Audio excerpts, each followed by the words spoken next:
Assalamualaikum warahmatullahi wabarakatuh. Apa kabar semua teman-teman? Jumpa lagi bersama kami ya di channel Kang Teknik. Di video kali ini kita bertemu dengan kulkas Polytron ya, Polytron 2 pintu. Dan di sini untuk kasus kerusakannya itu tidak bisa dingin sama sekali ya. Atas maupun bawah, beda dengan konten yang kemarin saya bikin.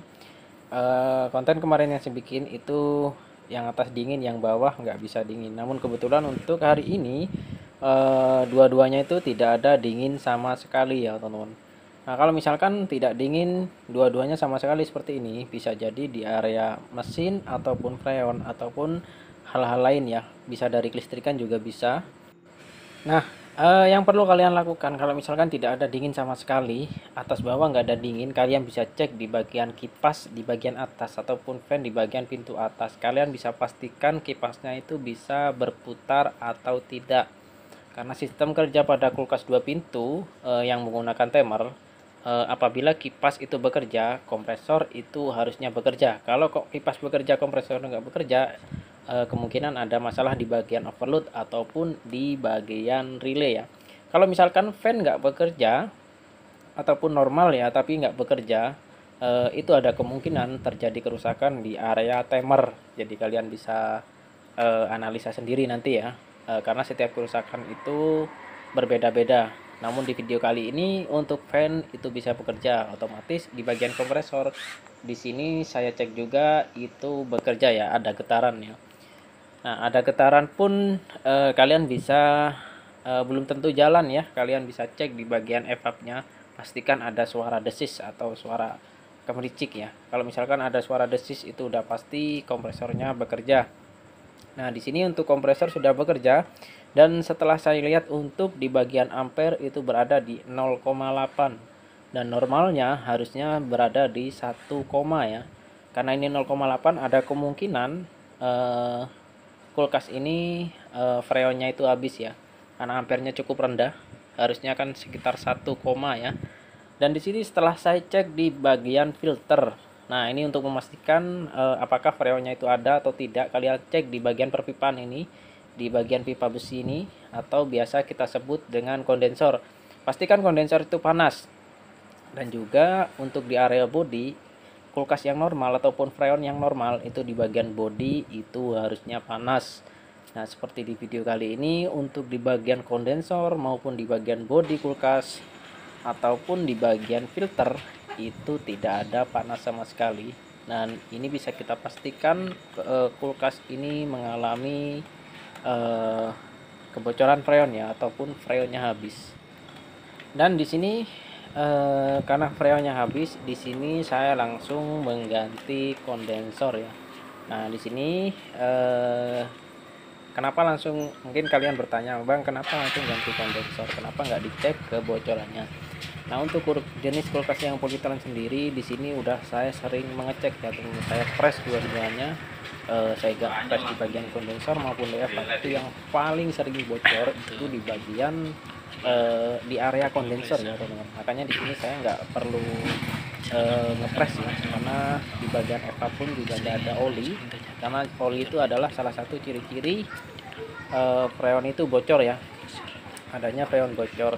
Nah, di sini alasan saya kenapa saya ganti kondensor, dan ini dia alasannya. Untuk di bagian pintu bawah itu udah mulai korosif ya, karena di bagian pintu bawah ini udah ada jalur kondensor ya. Jadi saran saya kalau misalkan kalian lagi membersihkan kulkas, pastikan jangan sampai meluber ke depan supaya tidak sampai korosif di bagian depannya. Nah, itu alasannya kenapa saya harus mengganti kondensor. Dan di sini untuk penggantian kondensor sendiri, karena ini tipe Polytron yang seri 21, di sini saya mengganti dengan ukuran yang 12 jalan, 12U ya. Nah, nanti bakalan ada pertanyaan seperti ini, Bang, kenapa nggak pakai yang 10? Nah, biasanya kalau misalkan untuk merek-merek seperti LG ataupun Sharp ya, biasanya saya menggunakan ukuran 10. Namun kalau misalkan yang Polytron, tipe yang Polytron seperti ini, itu kalau misalkan 10, itu filter bakalan panas banget ya teman-teman ya. Jadi saran saya kalau misalkan kalian ganti dengan merek-merek Polytron seperti ini, saran saya kalian bisa ganti dengan ukuran yang 12 agar di bagian filter tidak terlalu panas ya. Oke, di sini saya potong untuk di bagian pipa pengisian. Nah, ini kita potong aja. Kebetulan untuk di sini setelah saya potong itu tidak ada freon sama sekali. Di sini udah habis ya. Ini udah fix freonnya habis. Kita langsung ganti kondensor, dan untuk penggantiannya kalian tinggal potong aja di bagian jalur kondensornya. Oke, di sini untuk sambungannya ya, karena tadi ada sambungan kelingan di kompresor, itu saya potong karena saya langsung seperti ini, karena yang saya khawatirkan ya nanti selang beberapa saat di bagian kelingan itu bakalan bocor karena tidak ada las-lasan. Jadi di sini saya potong, saya pastikan saya las semua supaya tidak terulang kembali kebocorannya. Dan di sini saya langsung lah, jadi dari kompresor kita langsung ke kondensor yang kita beli, jadi nggak perlu kita sambung. Kalau misalkan ada kelingan, kalau misalkan kalian nggak mau potong, kalian bisa dilas supaya karena saya sering banget ya teman-teman ya, saya temukan kelingan itu mengalami bocor ya. Dan di sini udah saya potong, jadi intinya kita langsung teman-teman. Jadi untuk di bagian kelingan itu supaya tidak terjadi bocor lagi nantinya, karena ini udah kita ganti dengan kondensor luar. Selanjutnya filter jangan lupa, karena setiap konten yang saya berikan filter itu kita langsung ganti ya, kita ganti dengan yang baru, karena semakin baru itu semakin baik ya filternya, karena ini pemakaian jangka panjang. Dan saran saya filter itu lebih baik kita ganti, jadi kondensor baru, filter baru itu udah dijamin udah enak ya nanti ya. Dan kalian jangan ragu untuk mengganti filternya, lebih baik kita ganti filternya. Dan untuk pengelasan filter sendiri seperti biasa di sini saya pasang yang menggunakan 2 cabang ya. Di sini untuk filter yang saya gunakan 2 cabang ukuran 12 cm ya. Jadi yang cabang satu nanti ini bisa kita buat sebagai alat vakum kalau misalkan kita itu nggak ada mesin vakum, jadi kita vakum body ya. Kemarin juga ada yang bertanya juga, Bang, kalau misalkan vakum body sama vakum menggunakan kompresor itu kira-kira yang paling enak itu yang mana, Bang? Nah, untuk vakum sendiri kalian bisa sesuaikan dengan budget ya, karena untuk kalau misalkan kalian nggak ada mesin vakum, kalian bisa gunakan cara seperti ini. Dan cara seperti ini dan mohon maaf ya sebelumnya, karena setiap konten yang saya berikan itu sudah saya pastikan sudah aman ya, jadi kalian bisa kalau misalkan mau mencontoh itu nggak ada masalah, jadi saya pastikan aman. Jadi meskipun kita menggunakan vakum body seperti ini itu nggak masalah, jadi kalian jangan khawatir. Oke, untuk di bagian filter sudah kita las, selanjutnya tinggal kita las ya di bagian pipa pengisian. Di sini untuk pipa pengisian saya menggunakan kapiler supaya nanti pada saat ngepres itu jadi lebih gampang.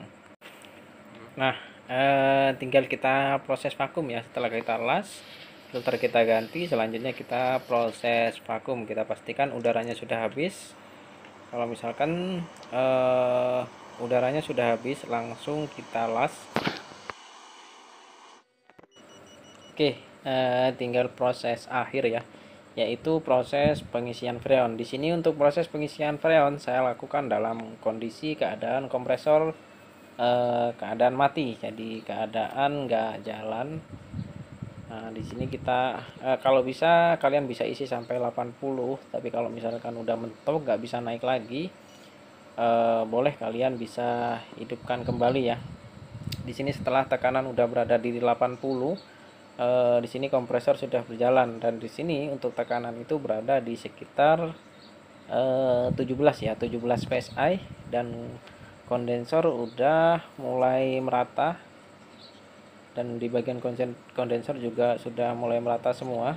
Nah, ini tinggal kita cek di bagian filter udah mulai terasa hangat, dan tekanan sudah mulai turun di angka berapa ini, di angka 15 ya, yang tadi 17 sekarang udah berada di 15. Nah, saya rasa ini kita nggak perlu kita tambahkan lagi, tinggal kita nunggu hasilnya nanti ya.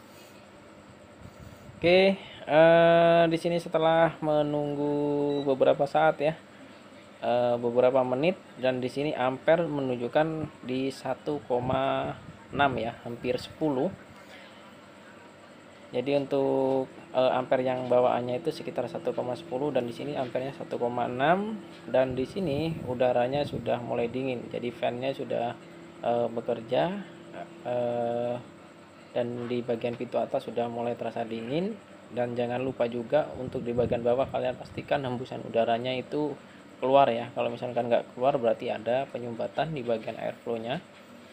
Dan di sini sudah berhasil ya. Oke, sampai di sini dulu video dari kami, semoga bermanfaat.